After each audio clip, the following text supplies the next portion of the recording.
মালদহে গলা কেটে নাবালিকা খুন কাণ্ডের ঘটনার রেশ কাটতে না কাটতেই ফের মালদহে ঘটল মর্মান্তিক ঘটনা।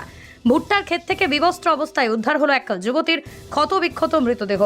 ঘটনায় ধর্ষণ করে খুনের অনুমান পরিবারবর্গের। ঘটনাকে ঘিরে বৃহস্পতিবার সাত সকালে ব্যাপক চাঞ্চল্য ছড়ালো মালদহের মোথাবাড়ি থানার হামিদপুর গ্রাম পঞ্চায়েত এলাকায়। ঘটনাস্থলে মোথাবাড়ি থানার বিশাল পুলিশ বাহিনী। জানা গেছে মৃত সেই যুবতীর নাম জল্পনা মণ্ডল, বয়স 25, বাড়ি মোথাবাড়ি থানার শ্রীপুর কলোনি এলাকায়। মৃত যুবতীর পরিবারের অভিযোগ, ব্যক্তিগত কোনো শত্রুতার কারণে অপহরণের পর ধর্ষণ করে খুন করা হয়েছে যুবতীকে। সরস্বতী পুজোর দিন সবজি কাটতে হাঁসুয়া নিয়ে বাড়ি থেকে বেরিয়েছিল জল্পনা মণ্ডল বলেই দাবি পরিবারের। এরপরই বাড়ি না ফেরায় খোঁজাখুঁজি শুরু করে বাড়ির সদস্যরা। রাত ভোর খোঁজাখুঁজির পর খোঁজ না মেলায় আজ সকালে খবর আসে ভুট্টার ক্ষেতে যুবতীর নগ্ন অবস্থায় মৃতদেহ পড়ে রয়েছে। খবর পেয়ে ঘটনাস্থলে ছুটে আসে মোথাবাড়ি থানার পুলিশ। মৃতদেহ উদ্ধার করে ময়না তদন্তের জন্য মালদা মেডিকেল কলেজ হাসপাতালে পাঠানো হয়। মালদা জেলায় এরপরই লাগাতার এমন অপরাধমূলক ঘটনা ঘটায় স্বাভাবিকভাবেই আতঙ্কের সৃষ্টি হয়েছে জেলাবাসীর মধ্যে। ওখানে নাচার পরে ও আমার মেয়েটার সঙ্গে ওনাদের বাড়ি এলো। ওনাদের বাড়ি আসার পরেই বলছে যে মুখ হাত ধুচ্ছে, সিয়েটারটা খুলে রেখে ওখানে দিয়ে মুখ হাত ধোয়া পরেই বলছে যে কি বেটি তুই সিয়েটার কেন খুললি? তো বলছে গরম লাগছে। তো গরম লাগছে যে এটা কথা বলে ও নিচে নামলো। নিচে নামার পর বলছে যে কি বেটি তুই কোথায় যাবি? তো বলছে যে কি আমি এই পেচ্ছাপ করতে যাব। তো বলছে যে কেন একাই যাবি? তো বলছে হ্যাঁ আমি একাই যাব, তুই চলে যা। দিয়ে ও চলে গেল। যাওয়ার পরে আমরা খোঁজাখুঁজি করছি, দিয়ে সবাই বলছে যে ও তো হাঁসও আনতে গেছিলো সবজি কাটার জন্য। তখন কটা বাজে? তখন মোটামুটি 6টা থেকে 7টা বেজে গেছে। সন্ধ্যা। হ্যাঁ, দিয়ে এই কথা বলার পরেই ওর সবাই ওর ভাইরা আমরা সবাই খোঁজাখুঁজি করছি।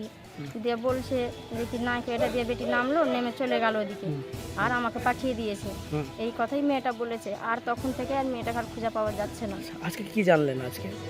এখন আর কই কোথাও কিছু আজকে সকালে কি কিভাবে জানতে পারলেন? সকালে জানতে পারলাম যে সকালে ওর ভাইরা খুঁজছিল যে দেখি কোথাও এগুলাতে দেখে টেখে না হলে পুলিশের কাজ যাব। কোনো ছেলের তো সন্ধান পায় না, পালিয়ে গেলে তো ছেলের ঘটনা উঠে। কি জানলেন সকালে? সকালে এবার ওর ভাইরা খুঁজতে গেল, খুঁজে যে দেখছে যে এটা দিয়ে যাচ্ছে তো মাকাইগুলা কাটা কাটা আছে। মাকাইয়ের গাছগুলো ওটা লাইন দিয়ে যাচ্ছে তো আলটা ধরে মাকাইয়ের গাছগুলো কাটা কাটা আছে। তো মাকাইয়ের গাছগুলো ফের দুমড়াও আছে, মানে ভাঙা ভাঙা আছে। তো ওর ভাইয়ের সন্দেহ হয়ে গেল এই মাকাইয়ের গাছগুলো ভাঙা কেন আছে। যে দেখছে যে উলঙ্গ অবস্থায় পড়ে আছে, ও আর স্থির থাকতে পারিনি, সঙ্গে সঙ্গে খুবই চেঁচিয়ে পর ওর ভাই ছিল অন্য জায়গায়। গায়ে কি কোনো কাটার চিহ্ন রয়েছে? হ্যাঁ, কাটা আছে, পিঠে কাটা আছে। কি মনে করছেন? এটা ওকে কোনো খারাপ উদ্দেশ্যে তো নিয়ে গেছিল, খারাপ কাজ করে ওকে মেরে ফেলে দিয়েছে, কেটে মেরে। কারোর প্রতি কোনো সন্দেহ আছে? না, আমরা ওরকম তো সন্দেহ দেখতে পাচ্ছি না। যে একটা লাহাস পড়ে আছে, এভাবে গলা কাটানো বা কোপ আছে মাথায়। হ্যাঁ, এবার ওইখানে পড়ে আছে। গেলাম আমরা সমাজের লোক, অনেক লোক গেলাম। তারপরে ওখানে বাড়ির লোক ওই যাদের লাহাস তারা বলছে এভাবে কালকে সন্ধ্যা 6টার দিকে লাচাকুদা করছিল ওই সরস্বতী পূজার উপলক্ষে। তারপরে আর ওখান থেকে খুঁজে পাই না।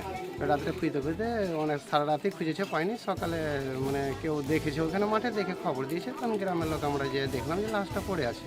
এবার মোথাবাড়ি থানা থেকে পুলিশ এসেছে, পুলিশ তদন্ত করছে। তদন্ততে কী হবে এখনও জানা নাই। হ্যাঁ, এখনও কেউ মানে কে ঘটনা কে করেছে এগুলো কোনো ইয়ে হয়নি। এটা তদন্ত করছে পুলিশের মতো দেখছে।